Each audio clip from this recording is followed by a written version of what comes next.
fa inna husnas su'al nisful ilmi. Pertanyaan yang bagus itu adalah setengah ilmu. Dan ini menunjukkan kualitas Sultan Banten, di mana satu Sultan Banten bertanyanya pakai bahasa Arab.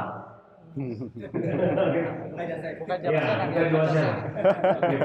Di balik pertanyaan ini sebenarnya di Banten sudah dipelajari kitab yang lebih dikenal dengan Nasihatun Nur.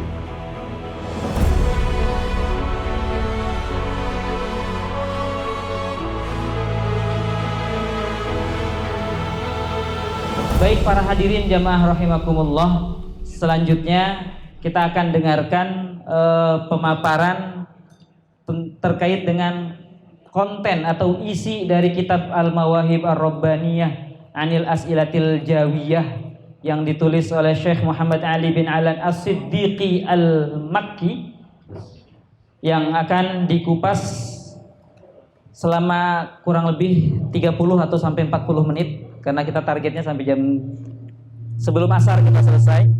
Sebelum asar kita targetnya selesai, jadi kurang lebih 30 sampai 40 menit akan dipaparkan oleh Al-Mukarram Kiai Haji Yasin Mutahar. Kepada Abi kami persilahkan.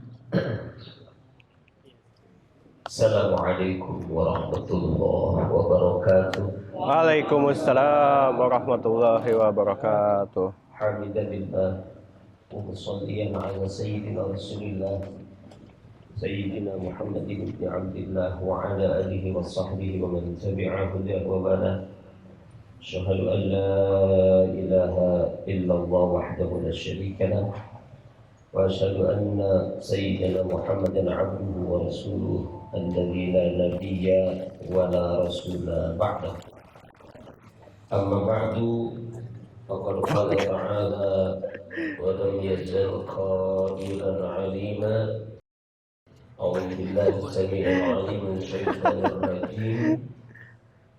بسم الله الرحمن الرحيم.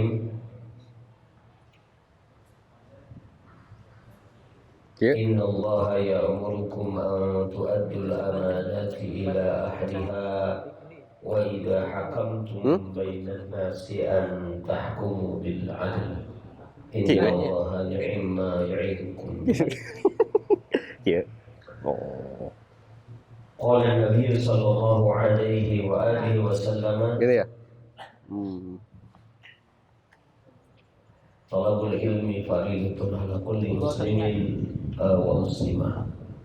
Alhamdulillah, bersyukur ala ni'amillah, para alimil ulama, para kesepuhan, para asatidzah, dan wabil khusus Akhirul Karim Adinda Kang Niko Kandawa, seorang sejarawan yang alhamdulillah tadi telah memberikan pencerahan kepada kita. Ada kabar-kabar yang selama ini kurang diketahui, bisa jadi juga yang selama ini dekat di sekitar Banten tidak mengetahui bahwa di Banten ini ada mutiara. Kita akan membahas kitab Al-Mawahib Ar-Rabbaniyah Anil As'ilah Al-Jawiyah. Al-Mawahib Ar-Rabbaniyah artinya pemberian Allah tentang pertanyaan-pertanyaan yang muncul, yang datang dari Jawa, dari negeri Jawa yang tadi telah disampaikan. Ini kalau dikaji dari pagi sampai maghrib. Jadi nanti karena itu tadi hanya dikasih waktu 30 menit, 40 menit, Al-Fakir tidak akan mengkaji satu persatu. Nah, nanti boleh kita buat acara ngabuburit bulan Ramadan. Pasaran di bulan Ramadan, pasaran kita gini. Jadi nanti Al-Fakir bacakan kata per kata, diterjemahkan. Nah, kalau sekarang kata ada sekarang snapshot aja. Snapshot. Ya, hanya cuplikan saja. Ya. ada yang menarik dari pengantar kitab ini yang disampaikan oleh Syekh Al-Allamah Al-Faqih Abdul Aziz As-Sahawi As-Syafi'i. Syekh Abdul Aziz Sahawi, beliau adalah ulama senior mazhab Syafi'i yang sekarang masih tinggal di Mesir. Beberapa waktu yang lalu, beberapa bulan yang lalu beliau datang ke Indonesia, keliling Indonesia. Ini ulama menjadi ulama rujukan di Al-Azhar Mesir. Beliau menyampaikan pengantar kitab ini. Jadi ada satu ungkapan beliau yang menurut Al-Fakir ini penting untuk sama-sama kita sadari. Ini kaitannya dengan siapa Sultan Abil Mafakhir Abdul Qadir. Ya. Beliau menyatakan fa inna husnas su'al nisful ilmi. Pertanyaan yang bagus itu adalah setengah ilmu. Artinya apa? Ya. Sebagai seorang ulama ngerti. Ulama itu kalau mau menilai orang, dengerin aja pertanyaannya. Pertanyaan yang bagus menunjukkan siapa orang yang bertanya itu, kualitas orang yang bertanya. Begitu. Kualitas orang bertanya. Dan ini menunjukkan kualitas Sultan Banten. Di mana satu Sultan Banten bertanyanya pakai bahasa Arab. Bukan Bukan bahasa Arab. Jadi artinya bahasa Arab tidak asing di Banten. Ya. Ini menunjukkan siapa Sultan Banten ini. Yang kedua, ya, Sultan Banten ini bertanya untuk mengkonfirmasi, memperjelas beberapa poin-poin yang beliau baca di dalam kitab At-Tibrul Masbuk fi Nasihatil Muluk karya Imam Abu Hamid Al-Ghazali. Kitab ini bahasa Persia diterjemahkan ke dalam bahasa Arab. Jadi artinya apa? Di balik pertanyaan ini sebenarnya di Banten sudah dipelajari kitab yang lebih dikenal dengan Nasihatul Muluk. Kitab Nasihatul Muluk. Di kitab Nasihatul Muluk itu adalah kitab yang ditujukan kepada Sultan Saljuk, kepada penguasa Saljuk oleh Imam Ghazali. Imam Ghazali itu hidup di Irak, gitu. Ya Saljuk itu ya Turki Irak, antara itu, begitu dekat. Jadi kepada penguasa Saljuk pada saat itu, Nasihatul Muluk itu. Nah, kitab Nasihatul Muluk itu luar biasa, sudah dijadikan panduan di Banten artinya. Cuma ada beberapa hal yang belum jelas ditanyakan kepada Mufti Mekah Syekh Muhammad bin Alan. Kalau kita belajar di pesantren, kita mengenal kitab Dalilul Falihin Sarah Riyadus Salihin. Nah, kitab Dalilul Falihin Sarah Riyadus Salihin itu adalah kitab karya Muhammad Ali bin Alan As-Siddiqi Al-Maki As-Syafi'i. Jadi kitab ulama ini sudah terkenal sebenarnya di Indonesia. Ya, di Indonesia, di pesantren-pesantren itu pasti mempelajari untuk mengkaji, mensarah kitab Riyadhus Shalihin. Salah satu sarah yang paling mudah dan paling bagus adalah kitab Dalilul Falihin, ada 5 jilid karya beliau ini. Begitu. Jadi ditanyakan kepada tentang kitab, tentang tadi Nasihatul Muluk, nasihat kepada raja. Ini menunjukkan juga kepada kita bahwa ini harusnya memang dibaca kitab ini oleh orang yang sedang bertarung sekarang. Wait. Gitu.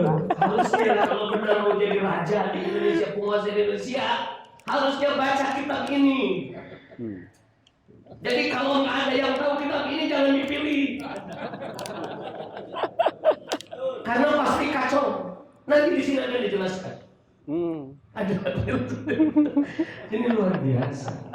Jadi para ulama, para penguasa tempo dulu itu mereka bukan sekedar mau berkuasa, bukan sekedar berkuasa, tapi mereka berkuasanya itu adalah untuk menegakkan syariat Allah. Sampai di dalam kitab ini disebutkan, jika penguasa berbuat adil, tujuannya hanya untuk memakmurkan negeri, maka tidak dapat pahala, meski tidak dosa. Berbuat adil itu dalam rangka apa? Dalam rangka menjalankan perintah Allah, ingin menegakkan syariat Allah, ingin menegakkan hukum Allah. Begitu. Itu yang dapat pahala. Jadi nanti ini banyak luar biasa pertanyaan di sini. Jadi ini menunjukkan betapa luar biasanya ini.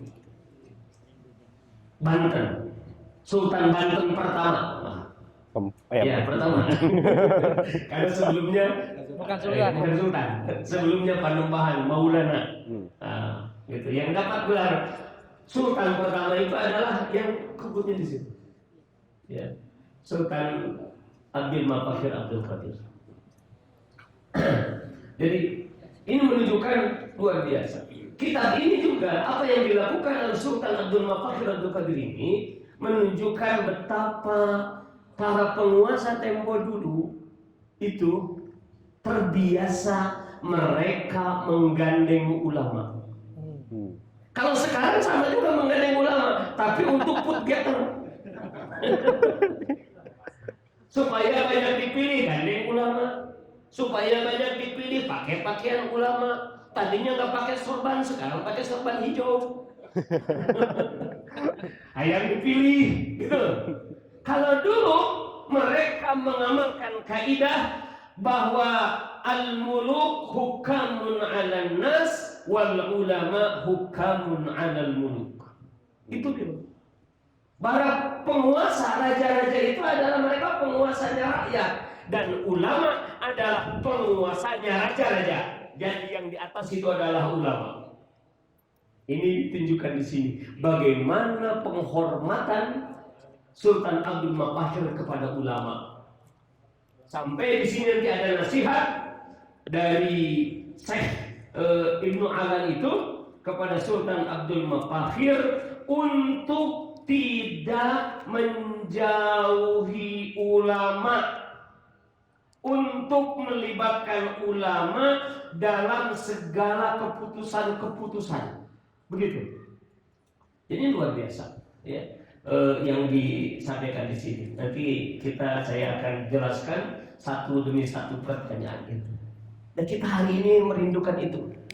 Merindukan penguasa yang mau mendengar ulama, yang mau memutuskan benar dan salah, hak dan batil dengan merujuk kepada ilmu ulama yang dasarnya pasti. Kalau ulama dasarnya Quran, kalau ulama pasti dasarnya sunnah, kalau ulama pasti dasarnya ijma', qiyas, sumber hukum Islam yang disepakati oleh para ulama di dunia. Begitu. Ini yang kita inginkan. Makanya bagusnya ini dibedah itu di hadapan Pak Anies, Pak Prabowo, dan Pak Ganjar. Nah, gitu. Kalau sanggup menerapkan ini, dukung. Kalau tidak, lewat.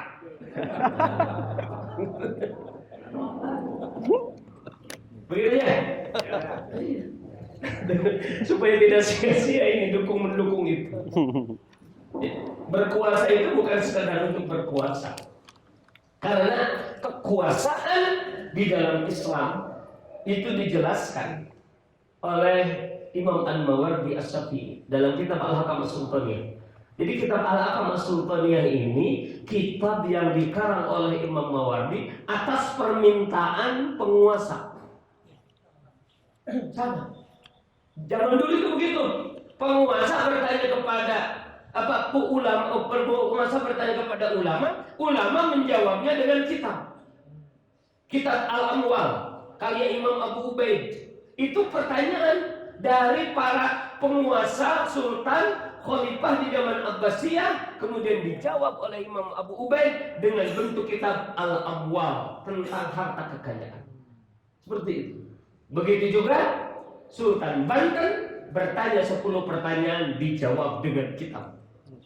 Artinya apa? Luar biasa. Jadi artinya dulu sultan itu bisa baca kitab. Iya kan? Gitu. Jadi minimal sultan itu bisa baca kitab. Minimal menguasai kitab. Harusnya begitu. Nah, jadi kita harus kembali nih kepada kualitas masa lalu gitu loh. Jadi kalau Fatihah aja nggak benar gimana? Jangan baca kitab, gitu loh. Jadi harus mengerti, gitu. Jadi luar biasa. Sultan Abdul Maqakhir ini disebut juga beliau itu adalah Raja Sufi, Malikus Sufi, Rajanya Sufi, Raja ulama tasawuf. Jadi beliau adalah seorang sufi dan seorang politisi. Sehingga beliau itu, kalau saya melihat dari pertanyaan ini, saya berani mengatakan Sultan Abdul Maqakhir Abdul Qadir itu beliau adalah seorang ulama sufi siasi. Sekarang ini kalau berbicara tasawuf anti politik. Kalau berbicara politik anti agama. Begitu. Ternyata Sultan Abdul Maqakhir itu menggabungkan antara konsep tasawuf. Tasawuf itu berasal dari hadis Nabi ihsan. Akhbirni anil ihsan. Nabi menjawab, anta budallah ka'annaka tara fa illam takun tara fa innahu yarak. Kata para ulama, itu dasar lahirnya ilmu yang disebut dengan ilmu tasawuf. Orang yang ahli tasawuf disebut ulama sufi.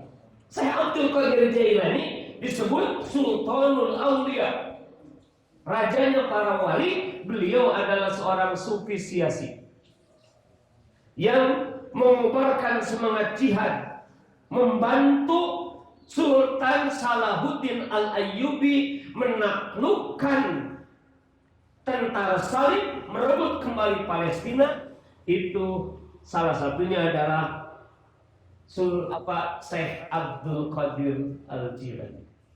Jadi mohon maaf, orang berzikir itu harus berbicara politik. Orang berbicara politik harus berpikir.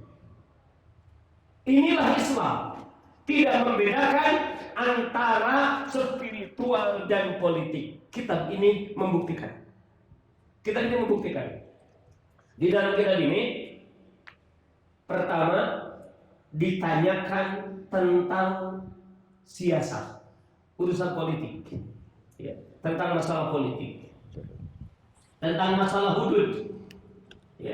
Kemudian di sini juga ada ditanyakan tentang masalah ekonomi negara, dari mana negara membiayai kebutuhannya. Di dalam kitab ini juga ada pertanyaan tentang sholat. Ada pertanyaan tentang sholat.